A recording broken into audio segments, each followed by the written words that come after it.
Tudo bem? Bem-vindo ao canal Viver de Renda. Se inscreva no canal, deixe seu like e compartilhe com os amigos. Nos acompanhe no Instagram Viver de Renda canal também.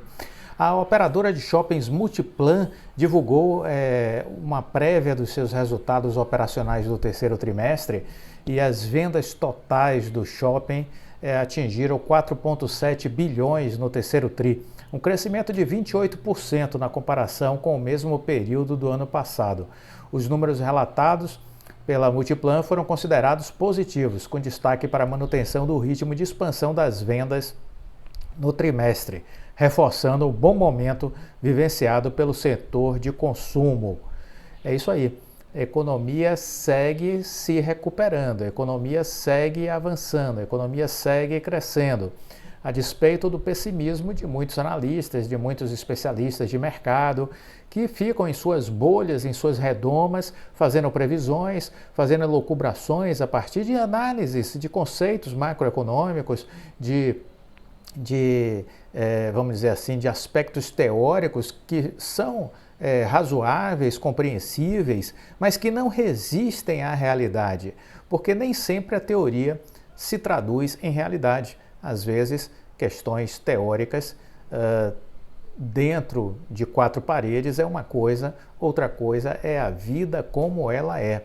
E para saber o que está acontecendo de fato, não adianta ficar apenas pensando nas teorias. É preciso gastar sola de sapato, é preciso ir a campo e ver as coisas como elas são.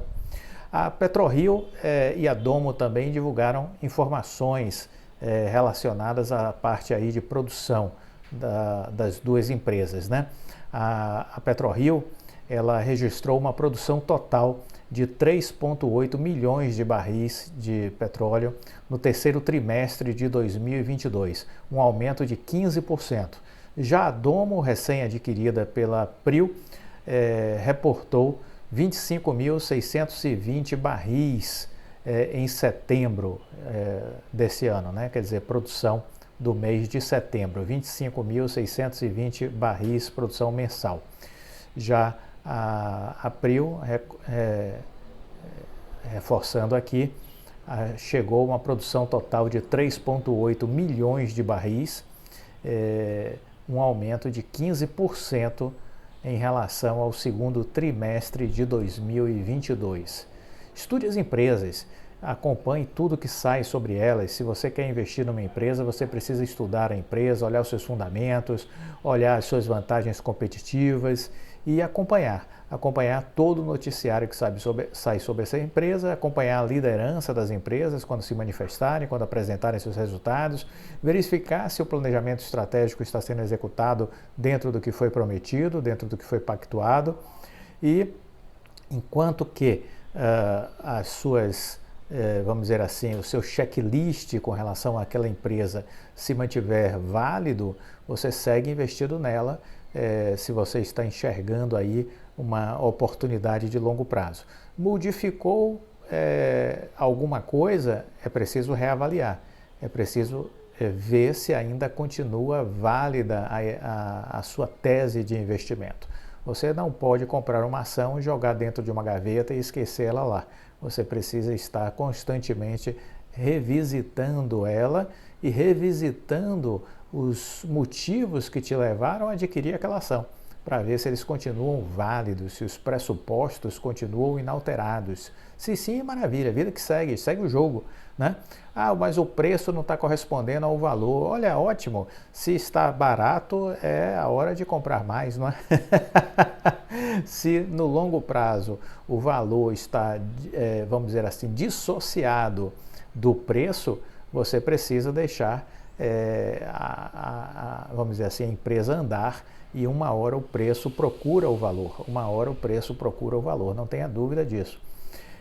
Olha, vamos refletir o seguinte: o investidor estrangeiro, no mês de setembro, retirou da Bolsa 337 milhões de reais. Isso é significativo? Isso é relevante? Não, 337 milhões para o estrangeiro não significa nada. Então, é quase plausível nós dizermos que em setembro a movimentação foi nula do estrangeiro, né? Ficou negativo em 337 milhões, não é nada. Praticamente ele ficou estável no mês de setembro. Essa é a minha leitura, praticamente ficou estável. O saldo acumulado do ano, considerando até o final de setembro, é do ingresso de capital da ordem de 72 bilhões de reais, entendeu? Então, se eu tenho um estrangeiro que aportou até setembro 72 bilhões de reais, esses 337 milhões que deixaram a bolsa no mês de setembro não tem a menor relevância. Faz parte, faz parte. Então, é isso que a gente precisa entender. Vamos lembrar que no início do ano nós tivemos janeiro, fevereiro, março, aí um período de alta, né, relevante da Bolsa. Chegamos a 121.570 e esse fluxo foi todo um movimento provocado pelos estrangeiros, né? Quando chegou depois em abril e maio, eles começaram a desmontar algumas posições, o objetivo simples, realização de lucros, colocar o dinheiro no bolso, né? E o mês de maio foi o mês com a maior retirada, com a maior resgate de recursos da Bolsa, algo na casa aí dos 6 bilhões de reais, né? Já em abril, eles tinham retirado também 6 bilhões de reais. Então, houve essa retirada em abril e maio, e aí depois disso, em junho, eles voltaram a olhar de novo para a Bolsa de Valores. No acumulado do ano, voltamos a enfatizar, eles estão aí, considerando até setembro, com um montante de 72 bilhões de reais, 72 bilhões de reais. É isso que a gente precisa olhar. E por que, Clóvis, você olha esse movimento dos estrangeiros? Porque são eles que estão no comando da Bolsa de Valores brasileira, né? Cerca aí de 58% do recurso que movimenta a Bolsa de Valores, a depender do ano, a depender da época, entre 56% e 58% do recurso que movimenta a Bolsa de Valores brasileira vem dos investidores estrangeiros. Então, eles estão sempre no comando. Se os estrangeiros estão entrando, bolsa para cima. Se os estrangeiros estão saindo, bolsa para baixo. Simples de entender e algo estratégico. Importante, se você quer investir na bolsa, você precisa acompanhar esses fluxos dos estrangeiros, entendeu? Você não pode ficar sem saber o que está acontecendo com os estrangeiros. Você precisa estar atento. E aí, ainda falando sobre isso, é importante a gente dizer o seguinte, que o mercado de fusões e aquisições no Brasil, ele teve uma queda se nós olharmos o período do primeiro semestre. Mas o interesse do investidor internacional, ele foi perene. Os números de acordos de fusões e aquisições no Brasil no primeiro semestre desse ano teve uma queda, uma redução de 7% em relação ao ano anterior, ao mesmo período do ano anterior, né? Passando de 116 para 108. Em termos de valor, a queda foi mais intensa. Houve uma redução de 180 bilhões de reais do ano anterior para 101 bilhões este ano, ou seja, vamos dizer assim, um desnível aí da ordem de 44% a menos, né? O cenário é motivado pela queda dos investimentos de empresas nacionais na aquisição de negócios. Com isso, a presença relativa das empresas estrangeiras nesse acordo subiu de 37% no primeiro semestre de 21 para 46% na primeira metade deste ano de 2022. O montante de dinheiro nessas transações não aumentou, mas as empresas estrangeiras foram mais constantes do que as brasileiras nas compras de novos negócios. Ou seja, a queda dos estrangeiros foi menor do que aconteceu em meio aos investidores locais, o que levou a participação financeira de 25% nos acordos de fusões e aquisições até junho de 2022, ante 19% no mesmo período de 2021. O maior acordo que foi visto aí, tendo aí envolvido aí uma empresa estrangeira, foi a venda de parte da Unidas Rent a Car a um fundo administrado por afiliados da canadense Brookfield Asset Management. Isso uma operação pelo valor aí de 3,5 bilhões de reais, que foi firmada em junho deste ano. A transação envolveu também aí a negociação dos 40 mil carros da locadora. Um mês antes, vale a pena lembrar que a Darling Ingredients, especializada na reutilização de resíduos de origem animal para a produção de insumos para alimentos e rações, tinha anunciado a compra do grupo FASA, do mesmo segmento, por 2,8 bilhões de reais. Em operações locais, o maior negócio do semestre foi o acordo de fusão da Redditor com a Sul América, movimentando aí 15,5 bilhões de reais. Né? Há uma redução de investimentos em relação a 2021, e aí a gente pode considerar a questão da inflação, da taxa de juros, as questões de tensões geopolíticas, né? Isso tudo fez com que vamos dizer assim, os investidores, de alguma maneira, procurassem ficar mais cautelosos, e isso explicaria essa redução dos aportes aí em fusões e aquisições. Mas isso faz parte, né? Isso faz parte dos ciclos de investimentos, entendeu? Às vezes os investimentos aceleram, outras vezes eles são reduzidos, mas isso não significa dizer que o Brasil saiu do radar dos estrangeiros, muito pelo contrário, continuamos no radar destes estrangeiros, até porque quando a gente olha o tabuleiro do mundo, a gente vê que há problemas em diversos locais. Então, o Brasil está bem posicionado dentro deste cenário global. A gente tem uma China que tem sido muito intervencionista e que tem sido muito criticada pela sua política de Covid-0, inclusive prejudicando países e outras empresas. Então, recentemente eu comentei aqui um relatório da União Europeia afirmando que 75% das grandes empresas europeias estavam sendo afetadas pela política de combate ao Covid na China. Isso estava gerando problemas para as cadeias de produção das empresas europeias, né? Quando você olha para a Rússia, é um país em guerra, né? Os investidores fugiram de lá. E aí você olha para a América do Sul, aqui nós tínhamos oportunidades de investimentos que estavam mais à direita, como é o caso do Chile e da Colômbia, e hoje não mais, vivem suas tensões internamente. Por conta disso, o Brasil acaba, vamos dizer assim, estando bem posicionado dentro desse contexto macro, com empresas baratas, com empresas que reduziram seus endividamentos, com empresas que aumentaram seu market share, que se modernizaram, que investiram em inovação, em tecnologia, que estão mais bem posicionadas hoje antes da pandemia.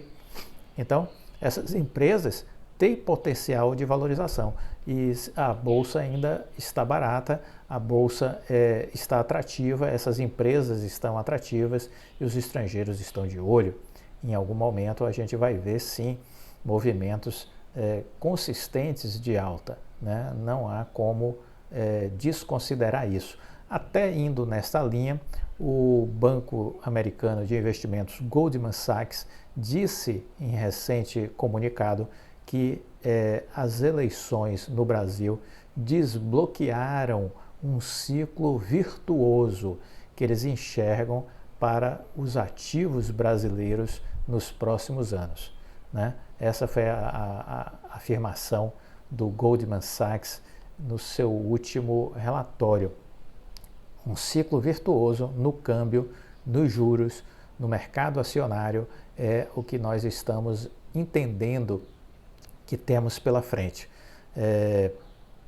Os movimentos do mercado, desde o primeiro turno, já indicavam que alguns investidores macro estavam esperando por uma redução na incerteza eleitoral antes de um envolvimento mais ativo com o mercado brasileiro. E que agora temos aí, vamos dizer assim, algumas condições de desbloqueio para pensar num ciclo virtuoso. Relatório divulgado pelo Goldman Sachs e que chega em boa hora para os investidores americanos, os investidores estrangeiros, né, para ter uma noção sobre o momento brasileiro, né?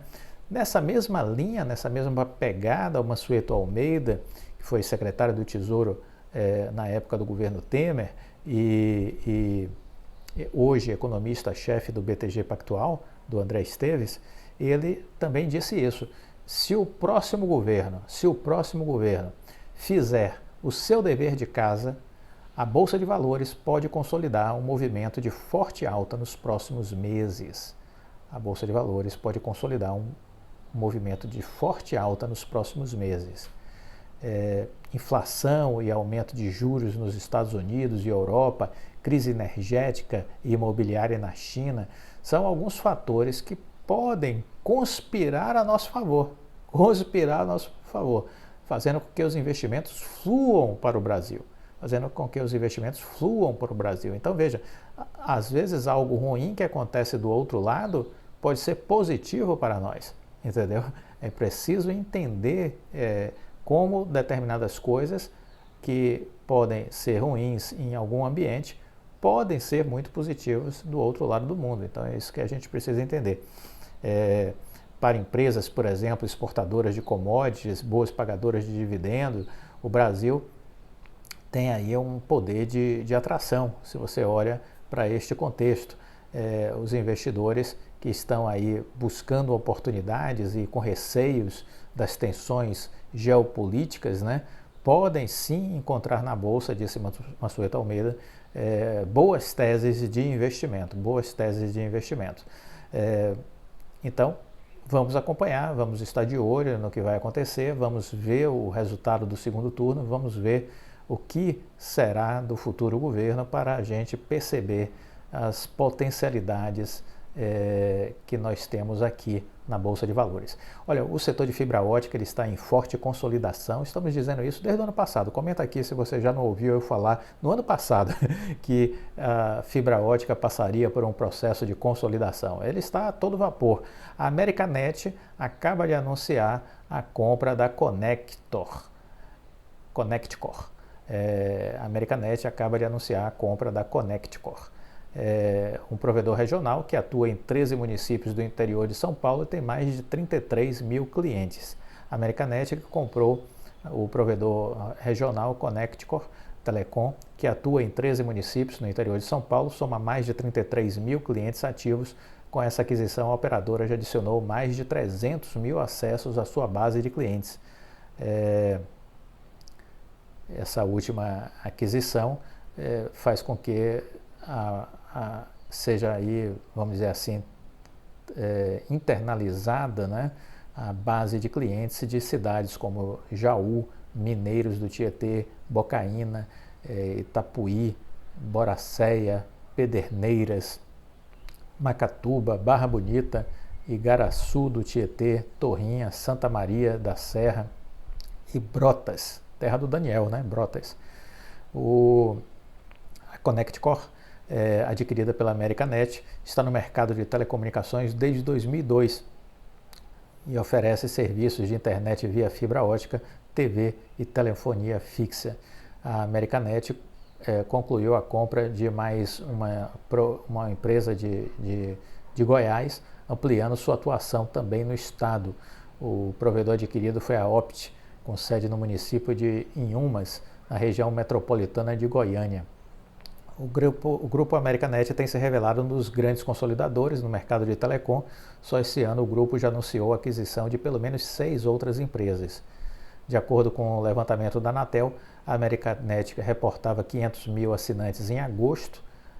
Foi o grupo que mais adicionou acessos em 8 meses e a empresa adicionou mais 126 mil acessos, sem contar com os clientes obtidos com as últimas aquisições. Então, já vai estar batendo aí a Claro, a Americanet, viu? Que a Claro tem 750 mil clientes de fibra ótica. A Americanet já vai estar aí alcançando a Claro em fibra ótica. E já está na frente da TIM, certo? Para você entender aí um pouco esse processo de ganho de mercado em relação à fibra ótica, né? É importante entender esses movimentos. Deixe-me ver o que mais eu poderia destacar aqui para vocês nesse vídeo de hoje. Falamos essa semana sobre a operação da Cosan em relação à Vale, né?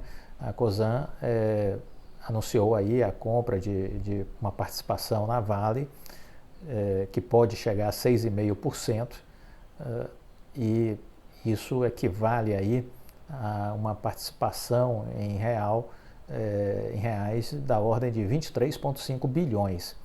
E vamos lembrar que o valor da Cosan de mercado é de 31,2 bilhões. Então, isso chamou a atenção de alguns bancos de investimentos que fizeram relatórios destacando o risco de uma excessiva alavancagem, né? E aí o que é interessante é que a empresa teve que, às pressas, né, chamar analistas, bancos, corretoras para explicar a sua modelagem de negócios e como é que ela estava fazendo para fazer essa aquisição, destacando que isso não estaria criando nenhum embaraço, nenhum risco para a sua saúde financeira, né? Quando a gente olha para o negócio, esquecendo aí agora a parte financeira, há alguns pontos importantes a observar nessa ação da Cosan com relação à Vale. Que vantagens a Cosan tem na aquisição que foi feita, né? Em primeiro lugar, a gente tem que considerar que a empresa, ao fazer isso, está queimando etapas. Ela passa a se tornar sócia de uma empresa madura, de uma empresa que já se provou, que tem grande potencial de crescimento. Então a Cosan está se tornando sócia da Vale, que tem essas características. Assim sendo, a Cosan entra numa operação onde ela vai buscar aproveitar as competências e experiências dos executivos desta empresa, que ela se torna sócia. Ela também evita eventuais riscos de iniciar um negócio do zero, de desenvolver algo que vai precisar de expertise, que vai precisar de licenças, que vai precisar de, vamos dizer assim, de uma inteligência para viabilizar, se ela fosse tentar fazer algo do zero, né? E ali temos que destacar também que, ao fazer isso, a empresa consegue, vamos dizer assim, buscar uma sinergia, né, com esse investimento, buscar uma sinergia que possa, de alguma maneira, agregar ainda mais valor à estratégia da empresa, da Cosan, né? Então, tudo isso a gente deve considerar quando a gente olha para o negócio, né? Quando a gente olha para o negócio, e óbvio que isso pode, ao longo dos anos, fazer sentido e trazer retornos expressivos para essa participação acionária da Cosan numa empresa do porte e da solidez da Vale. Então, olhando apenas do ponto de vista do negócio, a gente vê um cenário positivo de retorno, sobretudo no momento em que você entra fazendo essa operação e que a empresa está descontada, considerando, vamos dizer assim, um cenário recente, cujas ações chegaram a R$105, né? E hoje a gente vê ela negociando aí nesse patamar de 70 e poucos reais. Então ela está descontada. Então faz sentido fazer uma operação dessa natureza a esse preço, considerando todo o potencial que você enxerga de crescimento e de valorização.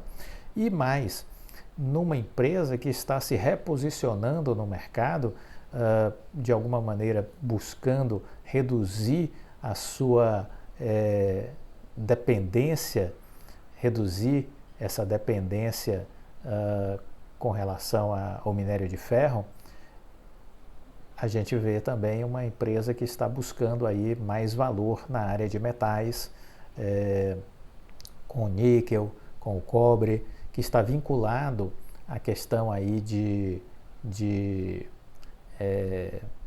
vamos dizer assim, da indústria, da transformação da indústria automobilística, né, dos carros elétricos. A Vale já tem um contrato com a Tesla, diz que outras montadoras estão buscando fazer contratos com a Vale. Isso tudo por conta do níquel, por conta do cobre. Esses elementos serão base para a produção das baterias desses veículos elétricos, né? Então, dentro desse posicionamento, né, a Cosan entra numa empresa que também tem tem essa outra característica. Ela está fazendo uma entrada numa empresa que está se transformando, olhando para o futuro, né? Olhando para novos mercados, para novas frentes de desenvolvimento, ou seja, uma empresa que está olhando para onde o mundo está caminhando e está correndo para chegar lá primeiro, como diz o Bill Gates, né? Então, tudo isso a gente precisa estar olhando quando a gente tenta, vamos dizer assim, entender este movimento da Cosan. Eu procuro trazer isso por conta de algumas pessoas que me procuraram pedindo para que eu comentasse um pouco essa operação. E a gente aqui essa semana fez alguns vídeos, né, falando sobre a Vale, o quanto isso é bom para a Vale, essa entrada da Cosan do ponto de vista de financeiro, né, e qual ganho a Cosan tem com essa associação. É isso um pouco que a gente está tentando aqui chamar a atenção de vocês também, dos ganhos que a empresa tem com esse investimento, né, por que faz sentido estar se associando, se tornando sócio relevante, né, minoritária, mas relevante, de uma empresa como a Vale, que já tem um carro-chefe, que é a sua produção de minério de ferro, mas que agora também procura explorar outras potencialidades em áreas promissoras e com grande potencial de exponencialização, né? Falando em exponencialização, o setor de agricultura, né, o agronegócio, está buscando aí fortalecer a agricultura digital. A expectativa é de muitas milhares de vagas neste mundo agrícola nacional e se espera aí investimentos no mercado aí da ordem de 8 bilhões de dólares até 2026. 8 bilhões de dólares até 2026 investidos aqui na transformação ainda maior do nosso setor agrícola. A transformação tecnológica no campo, ela abre oportunidades aí para que os profissionais de diferentes áreas trabalhem com o agronegócio sem sair das zonas urbanas. Os salários são aí potencializados, facilmente você encontra oportunidades de trabalho com salários na casa aí dos 14 mil reais. De certa forma, com muita facilidade, é possível achar vagas nesse patamar de 14 mil reais. O agronegócio ele já responde por quase 30% do PIB brasileiro, tem carregado o Brasil nas costas e o brasileiro precisa aprender a valorizar o agronegócio, precisa aprender a valorizar o homem do campo.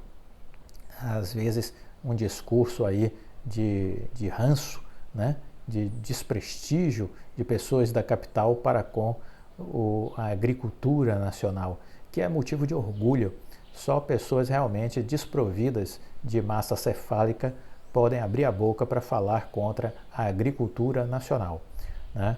Então é preciso olhar com carinho para o homem do campo e valorizar as experiências e as práticas super profissionais da agricultura nacional, que é certificada, tem N certificados, atende aos padrões internacionais da Ásia, da Europa, dos Estados Unidos, e isso nos coloca à frente da grande maioria dos países, né, que trabalham com produções nessa área, né, da agricultura, da agropecuária. Esse semestre, né, de 2022, nós podemos destacar que o agronegócio brasileiro foi um dos setores menos afetados pela crise do Covid e fechou o primeiro semestre deste ano com superávit de 71,2 bilhões de dólares, um crescimento de 32,3% comparados com o mesmo período de 2021, com o primeiro semestre, né? Então, isso foi divulgado agora pelo Instituto de Pesquisas Econômica Aplicada, pelo IPEA, né? E para acompanhar esse aumento de produção, os dados de Cadastro Geral de Empregados e Desempregados, o CAGED, destacou que mais de 150 mil vagas ligadas ao agronegócio foram abertas no Brasil agora, ao longo desses últimos 12 meses. Mais de 150 mil vagas. Já o outro estudo do Centro de Estudos Avançados em Economia Aplicada da Exalc, que é uma grande escola de formação superior na área do agronegócio, da agricultura, né, mostrou que a população empregada no setor entre abril e junho deste ano somava mais de 19 milhões de pessoas, um crescimento de quase 5% em relação ao mesmo período de 2021. Com isso, já se pode dizer, sem sombra de dúvida, que o agronegócio já é responsável por empregar 1 em cada 3 trabalhadores do país. 1 em cada 3 trabalhadores do país. E a tendência é que a digitalização do setor ajude a aumentar ainda mais essa geração de empregos.